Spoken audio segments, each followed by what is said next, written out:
Seguinte, aqui tá o Flamengo com 3 zagueiros. Posso ir aí do teu lado? Pô, tô com... Pode vir. E aí ele monta uma linha de 4, dando um pouco mais de liberdade para os alas. O Cebolinha e o Matheus França como meias por dentro e o Pedro na frente. Sim. Qual é a questão?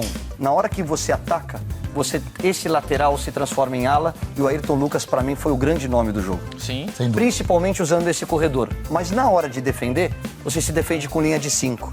Você traz os laterais para cá e aí sim, aquilo que o Paulo tinha dito. Mas quando ele passa aqui também, ó, quando o Ayrton passa aqui, quando o Flamengo tem a posse de bola, o Cebolinha, aí entra o Cebolinha como um segundo atacante com o Pedro, e o Matheus abre aqui, porque o Varela entra para fazer uma linha de 4. Até porque o Léo Pereira sabe fazer essa função de lateral. E aí você traz aqui, jogou o Gerson e o Thiago Maia, né? Como esses dois homens de sustentação. E aí é uma diferença, é um modelo híbrido que a gente fala, né? É o balanço que você tem que fazer quando você tem jogadores que têm o entendimento do jogo, que podem se defender com linha de 4, empurrando os caras lá pra frente, segurando mais o Varela, porque o Keno joga aqui. E o Keno é o cara do confronto, do 1 contra 1, do drible, do desafogo. E ele anulou completamente porque ele ficou encaixotado. Agora, quando eu falo em 3 zagueiros e se defendendo em linha de 5, aí esses 2 meias que com a bola tem essa liberdade para encostar... bloqueiam a passagem desse primeiro... Esse é o problema do Gabigol. Aí tá o detalhe. Se você puser o Gabigol aqui pra fazer isso toda hora, a lateral, você não precisa ter o Gabigol. Esquece. Esse cara aqui e esse cara aqui, eles têm que ter muito condicionamento físico para fazer esse corredor aqui. Como você pode jogar, aí a Aline e principalmente o Grafa, que era da posição. Aline, eu queria tua opinião em relação ao sistema defensivo. Grafa, tá jogando com 3 zagueiros do mesmo jeito, com linha de 4 aqui no meio, com 2 meias aqui. Você quer mudar o esquema e colocar o Gabigol? Traz o Arrascaeta pra dentro e empurra aqui, ó. Faz 2 atacantes. Você mexeu no sistema, você continua, né, Aline, tendo 3 zagueiros aqui e se defendendo eventualmente com linha de 5, o Arrascaeta pra flutuar por trás e 2 atacantes. Aí eu acho... Mas esse primeiro bloqueio você perde aqui nas laterais, né? Você vai perder um pouco. Porque você vai baixar os laterais... E aí, pra fazer esse pêndulo aqui, ó, fica um espaço muito grande, que é algo que acontecia quando jogava Thiago Maia, Gerson, Everton Ribeiro e o Arrascaeta, né? E aí você tinha 2 atacantes aqui na frente. O que acontecia? O Arrascaeta não é esse homem de lá. Então, pra você fazer balanço com 3 pra marcar amplitude, fica longe, né? A bola saiu lá, faz esse primeiro bloqueio, vem Thiago Maia, vem Gerson, inverteu pra cá, não dá tempo desse aqui fazer isso aqui, né? Sabe o que não é isso, Aline? Você tem que ter o equilíbrio com o outro aqui. E aí nenhum desses 3 de frente consegue fazer isso aqui E são 3 jogadores que não têm o perfil de dar esse gás, né? De movimentação. Não, são jogadores que têm mais a posse de bola, conseguem segurar E se porventura conseguirem fazer isso aqui... voltar já não volta mais, né? Aí não vai entregar aquilo. Faz 2, mas depois disso não consegue. O Caio mostrou no bloco anterior do Água Santa. A movimentação tem que ser aquela movimentação, tem que ser a entrega dos alas, senão não dá, sem a bola não consegue. O que o Flamengo fazia muito antes é que o Flamengo ficava muito com a bola.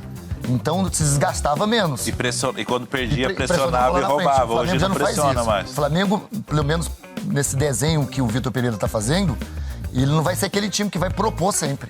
Eu acho que essa ideia aí vai ter que a torcida do Flamengo entender isso. Até porque, Paulo, não tem o meia de criação, né? Neste caso, por exemplo. E o que controla a bola? Você não tem Everton Ribeiro, você não tem Arrascaeta, fica muito difícil. É esticada. Porque você tem de um lado o Everton, do outro o Matheus França. Agora, fora do aspecto tático, é difícil pro torcedor chegar no Maracanã, ter Gabigol, Arrascaeta e Everton Ribeiro no banco. É difícil você ter 3 jogadores no banco que seriam titulares nas outras 19 equipes do Campeonato Brasileiro. Aí é a gestão do treinador, né? Aí a gestão. Tem esse lado também que tem que ser... Mas nisso eu acho que ele é muito corajoso. Eu ia falar exatamente isso. Nisso eu acho que ele não tem problema. O que ele fez bastante no Corinthians? O Renato, por exemplo, já chegou a ficar no banco em alguns jogos. Não, saía quase todos os jogos. E aí dá pra ele ter essa gestão. E eu acho que o Flamengo tem a possibilidade também de ter tantos jogadores bons. É uma equipe, assim, recheada. Eu vi uma foto que tinha Gabigol, tinha o Everton, Felipe Felipe Luiz no banco, ainda tinha o Marinho ainda. Também, Vidal. O Marinho encostado do lado. Ele fez 4 substituições numa tacada só. Vidal, Felipe Luiz, Gabriel e Everton Ribeiro. Você olha essa mexida, você fala que time aqui, ó, olha aqui, ó. Bruno Henrique. Felipe Luiz, Vidal, Everton Ribeiro, jogadores de Copa do Mundo. O Gabriel, jogador de seleção brasileira. Não disputou uma Copa do Mundo por opção técnica, mas poderia ter estado lá. É impressionante essa opção, essa variedade de opção em cima da qualidade do elenco. Que gol, né? Olha como que tapa bonito do...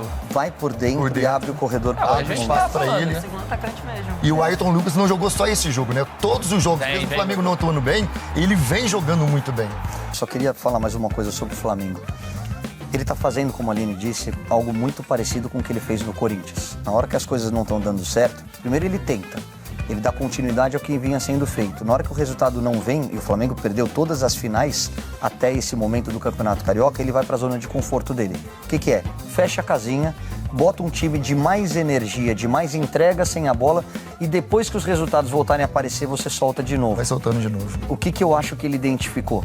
Que a recomposição com o Arrascaeta, com o Gabigol e com o Gerson, que já não é um grande marcador, e Everton Ribeiro, deixa muito a desejar. Então, no jogo grande, na hora que você pega um Fluminense voando, decidindo o Campeonato Carioca, o sistema do Diniz, que é diferente de todos os outros, eu preciso de energia.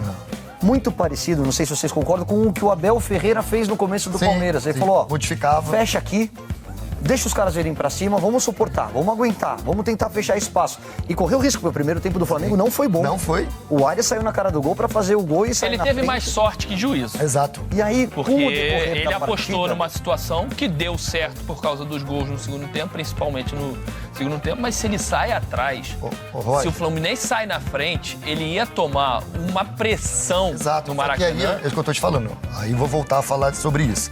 Quando ele foi contratado do Corinthians lá atrás eu falei, a torcida do Flamengo vai ter que entender o Vitor, porque ele mexe, pode ser quem quer que seja, ele mexe no jogador, ele mexe no esquema, ele joga de acordo com o adversário, ele não é igual... Por isso que eu tô te falando que o Flamengo vai mudar um pouco o seu DNA. O Flamengo sempre jogou do jeito dele, independentemente se era fora, se era em casa.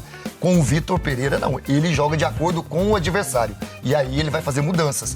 A torcida do Flamengo, será que vai entender? Vê, maioria das vezes, jogadores que são ídolos, são vencedores no banco de reserva, num time não tendo um resultado positivo? Então, essa é a grande questão, né? O torcedor do Flamengo, ele não tem essa paciência toda pra entender. Acho que quem deveria entender seria a diretoria quando vai contratar um perfil de um treinador. Exato. O Vitor é muito óbvio, ele não é um treinador que gosta de ter muito controle da partida como o Flamengo jogava. É um cara que gosta de velocidade pelos lados do campo, de transição, exato. Velocidade, força. E é muito claro sobre isso. Então, assim, quando o presidente, vou trazer um treinador, você tem que pensar qual o DNA da minha equipe, como ele vai conseguir acrescentar. E aí você traz um cara que vai quebrar completamente esse ciclo. Eu acho que ele já veio pra trocar, fazer pra quebrar esse ciclo do Flamengo, mas aí tem que fazer essa reformulação. Também, né? Isso, eu acho que pro primeiro ano não tem como fazer a troca do treinador com os atletas. Mas na sequência da temporada, o restante da temporada pro próximo ano, certamente deve vir uma reciclagem ali, alguns jogadores saindo e chegando outros jogadores. Que estrago que fez a saída do João Gomes, hein?